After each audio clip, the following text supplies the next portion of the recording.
In a vast world filled with many undiscovered stories and unanswered questions, there is no doubt that no matter how deep we dive and how detailed we believe ourselves to be, there are bound to be places we missed. To start off our series, Urban Legends Around the World, what better place to start with than my very own homeland, Malaysia? So buckle up and prepare some snacks as we dive into the hauntings hidden deep inside the concrete jungle of Southeast Asia.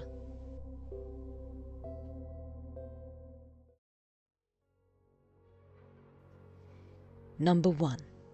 Antukulir. Originating from the town of Sarike, located in Sarawak. This particular entity has been a well-known topic within the Iban society for decades. This entity has been said to have a similar appearance to a Pontianak, which is the ghost of a woman of whom died from childbirth.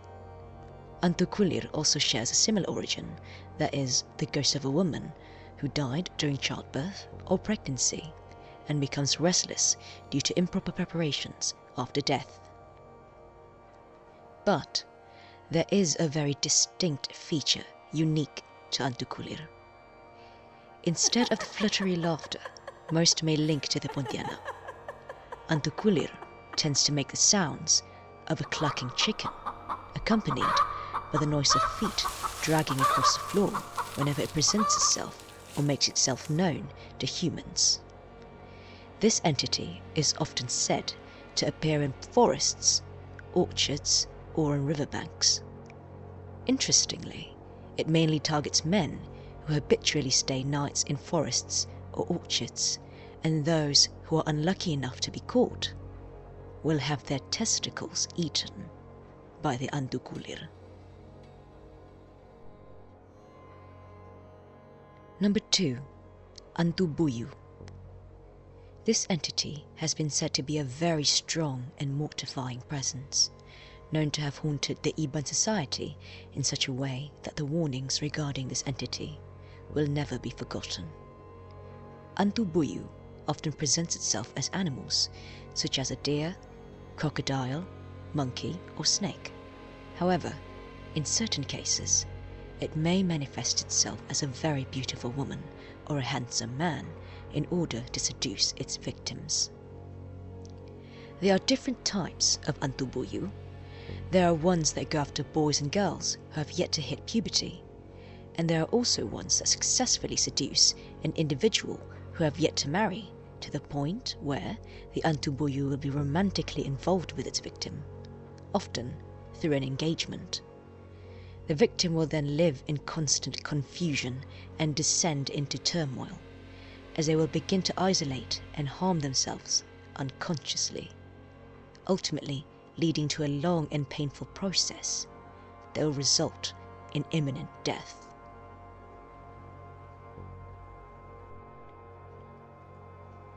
Number 3. Janet.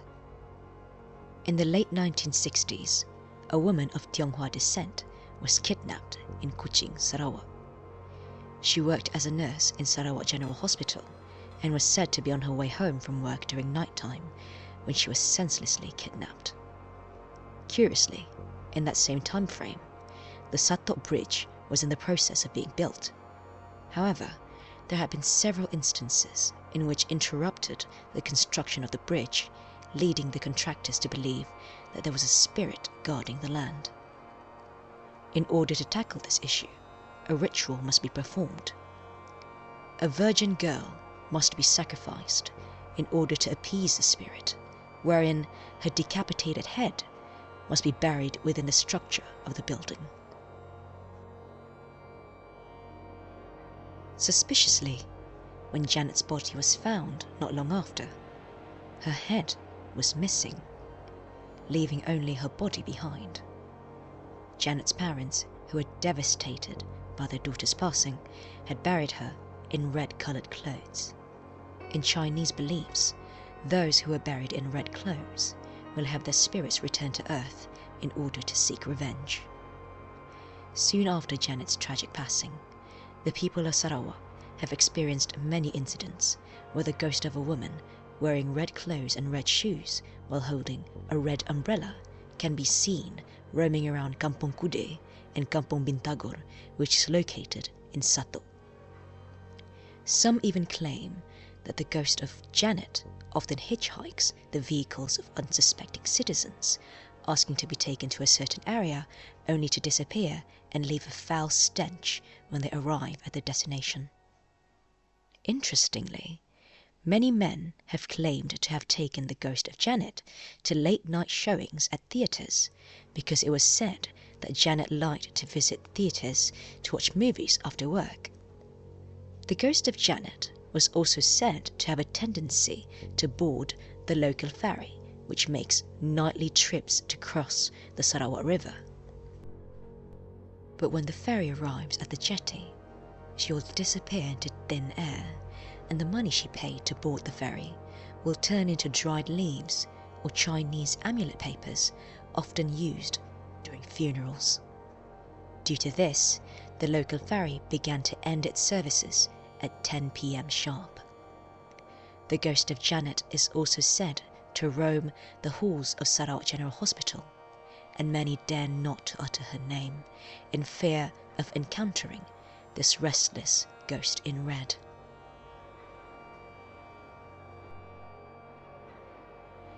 Number 4.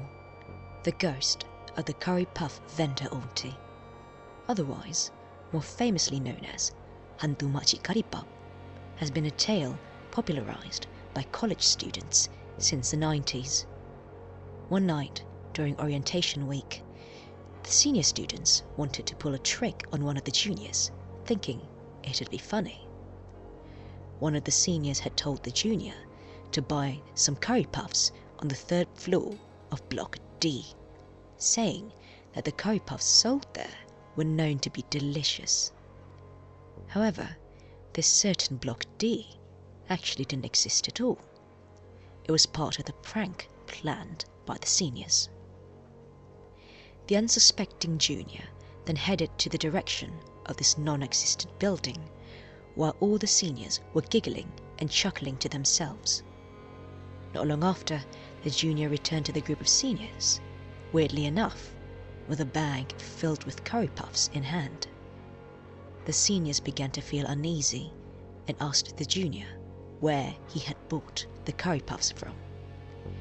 The junior said, "I bought it on the 3rd floor of Block D, the one you guys told me about." The atmosphere became more tense as the junior added. The auntie also said, "Tell your seniors not to bully juniors again."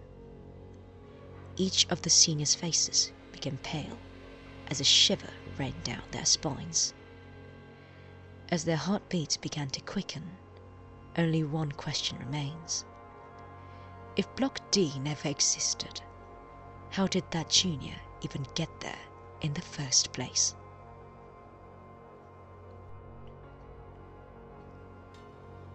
Number 5. Jerangkung or Saka. A jerangkung or Saka refers to an entity that embodies the silhouette of a human and is usually kept inside its owner's home. This entity is usually kept by its owner in order to serve as protection or to bring harm to its owner's enemies. It has the ability and strength to possess its victims to the point of suffering. Essentially, a jerangkung will behave and will not harm its owner if they take good care of it. However, if the owner fails to comply to their responsibilities, the jerangkung will harm or suck the blood of its owner's immediate or nearest family member. If the jerangkung is no longer needed, then the owner must pass it down to another owner, usually a descendant. However, this entity can be abandoned by using an offering known as acha, which consists of grains, yellow sticky rice, roasted chicken, boiled or raw egg, and a traditional dough. It will then be passed along the currents of a river, and the jerangkung will be abandoned. However, this will cause the jerangkong to manifest as a hantu air, which is an entity that lives in rivers, seas or swampy areas, often disguises itself as a golden-haired person or a regular driftwood that can paralyze anyone who touches it. Seawater that seems to sparkle and glimmer indicates the presence of a hantu air. Therefore, fishermen who do not wish to schedule a personal meet and greet with this vengeful entity will have a ritual every year known as a puja bantai in order to ensure their safety.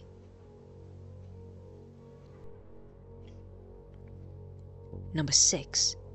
Hantu Lilin. In the year 1995, at Dataran Bandaraya Johor Bahru, a family went to go on an outing to spend time together and enjoy the calm nighttime atmosphere. They then decided to take some pictures together, as most families would, so that they can preserve some memories. However, once the pictures were developed, a face can clearly be seen peering out from the darkness behind the family. A face with distinctly human features, yet as ghostly white, with a seemingly cheerful smile to boot. At first, most newspaper publishing companies don't believe this story, but then were shocked when they saw the photographic evidence. Harian Metro, a popular newspaper brand, managed to sell 1 million prints as a result of covering the phenomenon of the Hantu Lilin.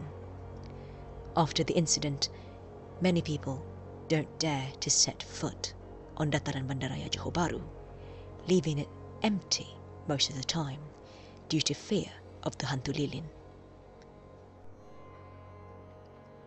In my opinion, it probably was just a faulty camera, as pictures sort of leaking into other pictures isn't exactly uncommon with retro cameras, but what do I know, maybe there truly is more to it, and just maybe, the Hantu Lilin truly was present that night, lurking in the darkness, just as a flash of the camera catches a glimpse of its ghostly manifestation. Number 7. Hantu Purda.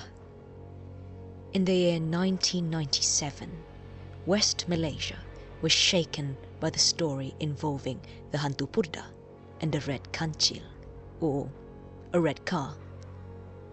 Although it is named the Hantu Purda, it's actually not a ghost at all. The so-called Hantu Purda was a young woman who was said to have a plain appearance and wasn't exactly considered attractive.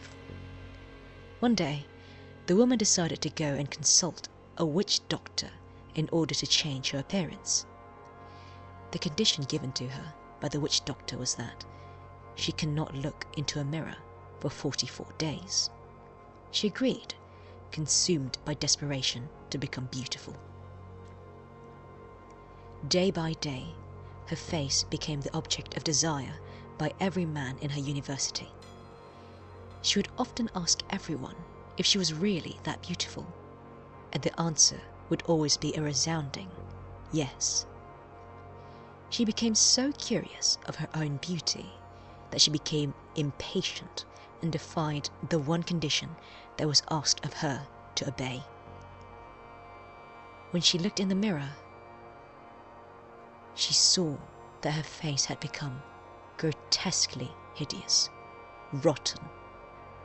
Her plain face before would be considered angelic compared to the one she has now. The young woman rushed to the witch doctor's house, desperate for help.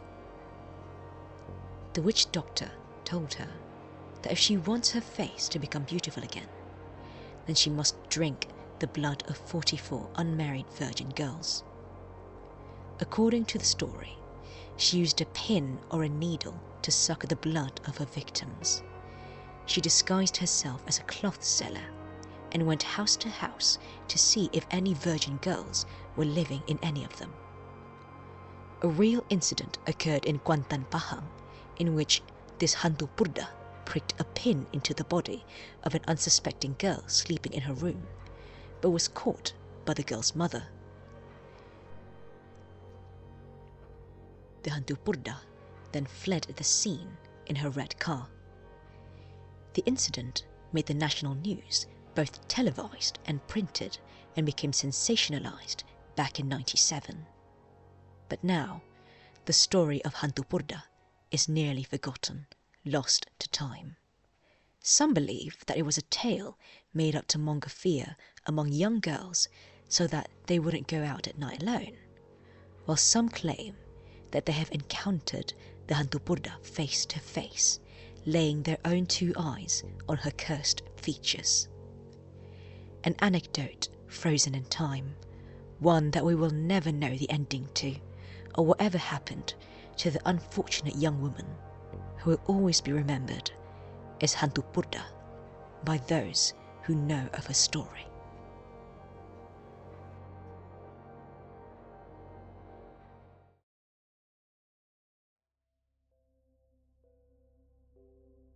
Thank you to everyone who stuck around till the end. I know, been a while. I've been busy with school and life and the like. I know I only post once in a blue moon, but I really hope that you enjoyed what I've cooked up for you here. And of course, if you have any suggestions, you can comment down below and I'll try to include it in my next video. By the way, I just finished watching Blood Brothers, Baranaga, starring Shafiq Kyle. Ooh. Do you know, okay, spoilers, but the scene like right before Malik died, when they like tased him, oh, I was on the edge of my seat. I was like the cukurukuk cat, you know, like cukurukuk, and I was like, I kind of like what I see, you know what. But you know, if you haven't seen it, go see it. It's really good. Lots of explosions, so cinematic, awesome. Well, you know, whatever. And as always, my name is Annalise. Cheers and good night.